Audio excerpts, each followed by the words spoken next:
In this video, I'm going to do an unboxing of an Insignia soundbar for my television set in my bedroom. So let's get to it. Now, I have two main areas in my house where I have home theater experiences. One is in my attic where I have an 8-foot projection screen. It's a 1080p Epson projector with 7.1 surround sound. So it's probably my most high-end setup in the house. So I don't need any speakers for that. I have everything set up there. In my living room, I have my secondary or my second best setup, which is where I have my 47-inch LG flat panel 240 hertz 3D television set, and I have a 5.1 system set up on that with a receiver as well. If I didn't mention, I have a receiver on the Epson setup too. Now, in my bedroom, I have my Samsung 46-inch LCD LED television setup there, and that's a really nice setup. But I don't have a receiver hooked up to that, and there are a couple reasons for that. Number one, I don't really use it for a theater experience, even though the television set is a high-quality TV set. But if I really want, a more immersive sound experience, I go to one of my other two setups in the house. It's just overkill to have a receiver and speakers hooked up in my bedroom. So I just rely on the speakers that are on the television set itself. And for most things, it's okay, because depending on the content, where it's coming from, if it's coming from a Blu-ray player, it's fine. If it's coming from streaming, it's not quite as loud, but it's still pretty okay. But if I'm using my Windows Media Center extender, the sound on it is very low, so I have to crank up the TV all the way. And it's okay if I don't have anything running in there, but if I have an air conditioner running, or sometimes a space heater or something like that, or even if I'm just chomping on carrots or potato chips or something, it's hard to hear what's going on the TV. So I wanted to go with a sound bar, but I didn't want to go crazy. I didn't want to buy, a very expensive sound bar, because if I was going to go expensive, then I'd go with a receiver and separate speakers. But I just wanted something that was inexpensive. So I went with this Insignia Soundbar. Now, for those of you who are familiar with Best Buy's house brand is Insignia. They actually have two house brands. One is Rocketfish, and that's more so for computer products and cords and things like that. And then their home entertainment, such as televisions and the like, is Insignia. So they had a deal for Black Friday. They were selling this soundbar for $59, $59.99. So I got it for, I think, $62 or $63 shipped. That's taxes and shipping and everything. So that was a really good deal. And it's the least expensive soundbar I've ever come across. The cheapest soundbar, other than this one I've come across, was a $79.99 soundbar. Then, of course, you get the $100, $120 soundbars, $250 soundbars. You can get a soundbar that's over $1,000, $1,500 even. But, again, I'm not into, going crazy. I just want to hear what's going on the television set should I choose to watch something when I'm in bed. So I don't need high quality sound, I just need a louder sound. And I think reading the reviews on this product, I think it's going to do exactly what I need it to do. Now, in addition, I don't know if you can see on here, but there's a Bluetooth logo there. So in addition to being a corded device, which I'm going to hook into my television set via an optical cord, and here's an optical cord I picked up from Amazon for about $6 shipped. So that cord is going to connect my television set to this soundbar. But the soundbar is also Bluetooth equipped. So if I wanted to, I could play music from a tablet, a laptop computer, or a cell phone through this soundbar. And that's a real nice added bonus that I really wasn't seeking out, but it's going to come in handy because I probably will use it. So without any further ado, let's get this thing open. And as you can tell, I'm in my kitchen here. For bigger boxes, I do unboxings in my kitchen here. Let's put this optical cord to the side, and let's get this thing opened up.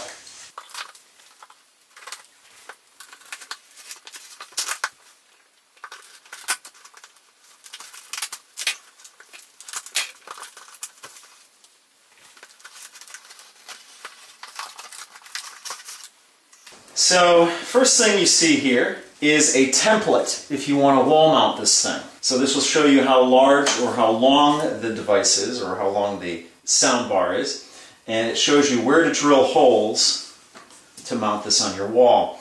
I'm not going to mount this on my wall. I have a nice stand that I actually got off of Craigslist for $50. And it's a nice stand. It has glass shelves and everything, and it has a television mount. So it's actually pretty nice. It's generally a $300 unit that I got used off of Craigslist. So I'm going to be placing the soundbar on that. But here's the documentation on here if there's ever any question as to what's going on there, how to set it up or anything. Here is the power cord. It has slightly large power brick on there. So fortunately I have one of those squid surge protectors. Actually, it's not a surge protector, but a squid power outlet that I can use to plug this in, so it's not going to be obstructing any more outlets. But let's see what's on the other side here. Looks like we have some cords here. We have a headphone jack here, or headphone cord, 3.5 millimeter headphone cord. You have some audio composite cables there. And you have a couple right angle ones there, which is interesting. You have a remote control. Let's take a look at this a little bit more in depth here. So this is the remote I'm going to be using for my volume on my television set. And interestingly enough, on the TV, I don't have cable up there, but I do have cable via my Windows Media Center extender. I don't really generally watch TV a whole lot anyway, so this will be my go-to for the TV, and I'll probably have to use the TV remote if I want to set the sleep timer on it. But pretty simple here. It has the battery in here, and to initiate the contact between the battery and the device, you got to pull this out, and now it's going to work. So you have your power button there, you have a mute button here, you have a volume button here, or actually volume up, volume down here. Then you have some modes. You have a standard mode, a theater mode, and a news mode. You can boost the bass here. You have a Bluetooth button. You have your source number 1, which is the optical, source number 2, which is the auxiliary, which was probably the 3.5 millimeter headphone jack on there, and source number 3 is the composite audio cable. I'm only going to be using the optical, maybe the headphone jack, we'll see, but definitely the Bluetooth, when I want to hook up a tablet or something to it. Everything's a matte black plastic, pretty thin, pretty basic remote. And it's a good size, you're not going to lose it. So next up is a sound bar here, and let's get it out of here. Not too large, very thin, and pretty light. Let's get this closer here where you can see. It says Insignia on the front. And then you have some controls up top here. You have your power or standby button here. You have a standby light there. You have your source button here. And you have your 3 sources plus the Bluetooth. Then over here you have your modes. You press probably this button, the display button, which will switch between standard, theater, and news mode. Of course, your volume up and down, and your bass boost right there. On the front, you have cloth covering the actual speakers on here. And you have to kind of run this down here because it is a long device. On the side, you have some glossy plastic. That's the left side, as well as up here is glossy plastic on the controls. On the right side, same thing, glossy plastic there. Then on the back, you have the option for the mounts here. So again, that's where the template comes in handy. You can mount this to your wall, which maybe at a later date I will, but I don't really find a need for it right now. You have the other mount right here. You have your jacks right here. You have a subwoofer out here. I don't have a spare subwoofer that I'm going to hook up to this right now, but if I do find that I'd like to boost the bass on this, I can always opt to purchase one at a later date. You have your power port here, you have your RCA or your composite audio here for your right and left, then you have your 3.5mm headphone jack, and then the optical port here, which is the one I'm going to be using primarily on here. Everything's a matte, thick black plastic. You have 2 rubberized feet, one is here, and then of course one over here on this side. So let's see if I can give you a long view on this. That's what the soundbar looks like. So here's the base of that stand that I got off of Craigslist. I got a good deal on it. And this is where I put the soundbar. Now I've been using it for a while, and I just wanted to give you an update on, my thoughts of the actual quality of the sound coming out of it. Now first of all, as my cat walks in here, first of all, when I was setting it up, I used it as a Bluetooth speaker because the stand, which I'll show you in a later video, I don't want to belabor this video, but I'll show you. I like to give you tech tours, and I'll give you a tour of my bedroom in here. But setting this stand up with the cords going through there's a metal piece in the back and whatnot, actually took a couple of hours to do that. So while I was doing that, I used this soundbar as a Bluetooth speaker with my tablet.